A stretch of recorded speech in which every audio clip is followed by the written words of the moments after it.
अभय दुबे जी, देखिए एक तरफ जो जीत का हार है, जीत का हार बीजेपी पहन रही है और जो एक हार है वो मजबूरी में आपको पहनना पड़ रहा है गुजरात में।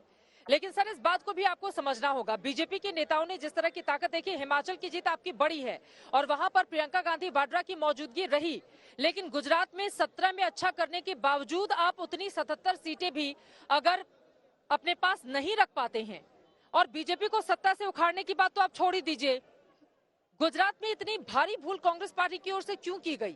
आपके बड़े नेताओं की धमक गुजरात की धरती पर महसूस क्यों नहीं की गई?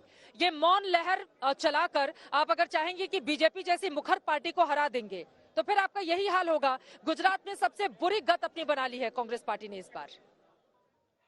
चित्रा जी, बिल्कुल कांग्रेस पार्टी को आत्मचिंतन, आत्ममंथन, आत्मलोचन करना ही चाहिए और हम करेंगे भी, इसमें कोई संदेह नहीं। और भारतीय जनता पार्टी की जीत गुजरात में बड़ी है, इसको भी मैं स्वीकार करता हूं। मगर क्या कारण था? अगर इतना विकास किया था तो फिर पूर्व मुख्यमंत्री रूपाणी जी का, नितिन भाई पटेल का, रोजगार मंत्री का, सामाजिक न्याय मंत्री का टिकट क्यों काटना पड़ा? 40-40 विधायकों के टिकट क्यों काट दिए? पूरा मंत्रिमंडल ही बदल दिया प्रधानमंत्री जी आपने चुनाव के पहले। ऐसा क्या खामी थी उस मंत्रिमंडल में? तो इसका अर्थ साफ था कि काम नहीं तो हुआ भी था। जीत गए वो। नहीं, सुन तो लीजिए, अब आप मेरा पक्ष तो सुन लीजिए। मंत्रिमंडल बदल कर भी जीत गए वो और गुजरात इतिहास रच दिया। जी जी सर, बोलिए बोलिए बोलिए। गुजरात में मैं, विश्वास मानिए, गुजरात और हिमाचल प्रदेश दोनों में चुनाव में रहा हूं। गुजरात में लोग व्यथित थे महंगाई से। गुजरात में इस बात की चिंता, 72 कर्मचारी संगठन हड़ताल पर थे, पुरानी पेंशन का प्रभाव था हमारी वहां पर। लेकिन मैं फिर कहना चाहता हूं कि जो कांग्रेस पार्टी की छवि को धूमिल किया और खास करके जो आप पार्टी के लिए फॉल्स प्रोपेगेंडा चलाया कि ये कांग्रेस से भी ऊपर जाने वाली है, ऐसा टेलीविजन का सिर्फ प्रचार किया गया छोटा। असदुद्दीन ओवैसी की पार्टी ने भी काम किया, सीटों पर नहीं किया, लेकिन वो पोलराइजेशन के लिए काम किया। 3-3 जिलों में दंगे गुजरात में हुए, नहीं हुए? क्यों मौन साधे रही पुलिस वहां पर? क्योंकि एक नियोजित रूप से पोलराइजेशन किया। गृह मंत्री जी 2002 के दंगे को याद क्यों कराते हैं? गुजरात के इस चुनाव में क्या आवश्यकता पड़ी? वो अपने विकास के काम को याद कराते ना, क्योंकि विकास वास्तविकता के धरातल पर नहीं था जो प्रचारित किया जा रहा था। मैं चुनौती देता हूं, मैं subject wise decide. Rajyavardhan Singh Rathore ji, 2002 के दंगे याद कराने की जरूरत बीजेपी को क्यों पड़ी थी? वो बार बार फोकस कर रहे हैं सांप्रदायिक ध्रुवीकरण पर, इसी वजह से जीती है बीजेपी, वो बता रहे हैं।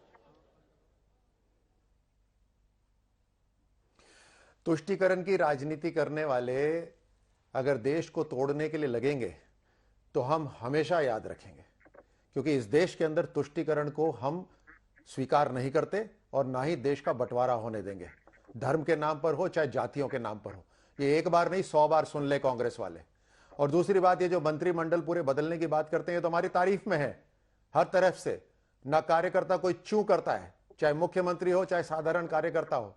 अगर सेवा भाव से काम हो रहा हो, उसके अंदर किसी को अपना त्याग देना पड़े अपने पद को, तो बिना किसी दर्द के वो त्याग देते हैं। ये तो हमारी तारीफ में है। और दूसरी बात, जनता की सेवा के लिए ये करने के बावजूद भी जनता ने पूरा विश्वास जताया, कार्यकर्ताओं ने विश्वास जताया। तो आज जो नया राजनीतिक युग प्रधानमंत्री मोदी जी लेकर आए हैं, उसकी कोई बराबरी है ही नहीं, ना आम आदमी पार्टी की ना कांग्रेस की। यहां प्रवक्ता भले ही बैठे हैं, अपने एक जो सरदार शहर की सीट जीते हैं, जो 7 बार की जीते हुए, उनके बेटे को 1 साल का मौका और दे दिया। 2023 में जीत के बताइएगा, अभी की बात नहीं कर रहे, आगे जीत के बताइएगा, क्योंकि जनता पूरी तरह तैयार है राजस्थान के अंदर। या फिर किसी दूसरे राज्य की भी बात कर लीजिए।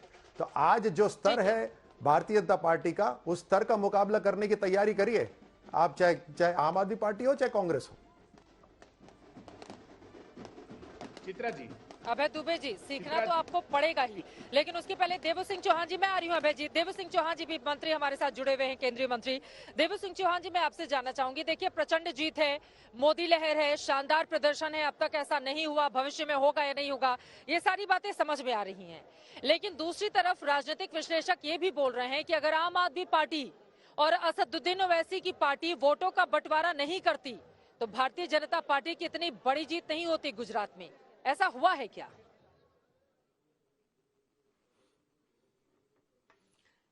देखिए, मैं आप 1 मिनट पहले लूंगा। अभय जी ने जो जिस तरीके से बात की है सांप्रदायिक, देखिए कहीं भी किसी भी प्रदेश में डेवलपमेंट की प्राथमिक आवश्यकता होती है शांति और सलामती। जिस राज्य में शांति और सलामती नहीं होती है वहां डेवलपमेंट हो ही नहीं सकता।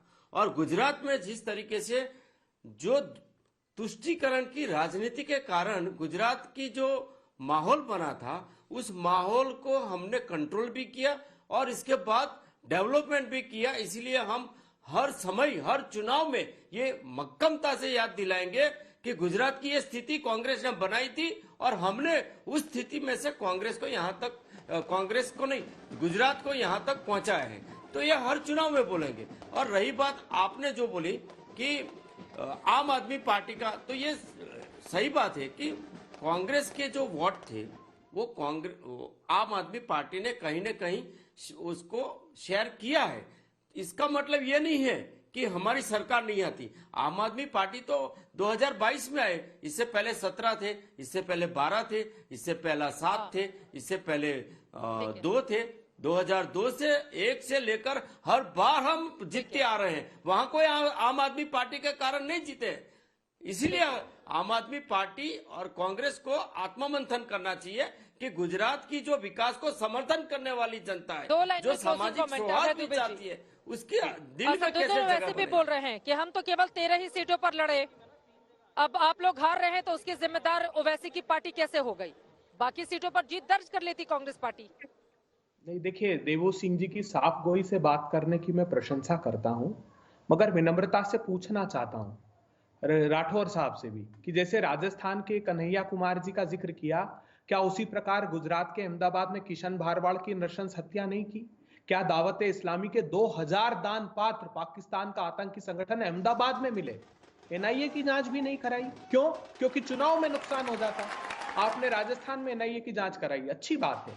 कितने आतंकियों को टिकट दिया ये भी देश पूछेगा। सैफुल्लाह फारूक जैसे पंडित का हत्यारे को, तारिक अहमद मीर जैसे, तालिब हुसैन जो अमित शाह साहब के पीछे खड़ा हुआ था, तो वो देश सवाल नहीं पूछेगा। ये दोहरा मापदंड क्यों है? तुष्टीकरण की बात करते हैं तो आप विकास के मॉडल जो आप गुजरात की बात करते हैं, मैं चुनौती दे सकता हूं आपको, वहां पर विकास वक्त हमें इतने की ही इजाजत देता है। आप तमाम मेहमानों का बहुत शुक्रिया हमारे साथ दंगल का हिस्सा बनने के लिए। लेकिन सवाल बड़ा है, गुजरात का दंगल खत्म होने के बाद ये जो नया दंगल अब पार्टियों के भीतर छिड़ गया है, अब इसका रिजल्ट क्या होगा देखना महत्वपूर्ण लगा होगा। लेकिन प्रधानमंत्री नरेंद्र मोदी का इंतजार किया जा रहा है। और नमो यहाँ पर आ गए हैं। बाबा जी इधर आइए, देखिए एक तरफ आ जाइए। समस्तीपुर मुलाकात। कहाँ से आए हैं? मैं बिहार बेगूसराय पन्हा से आया हूँ और मेरा नाम सरवन साहब, मेरे पिता का नाम सिर भागरा।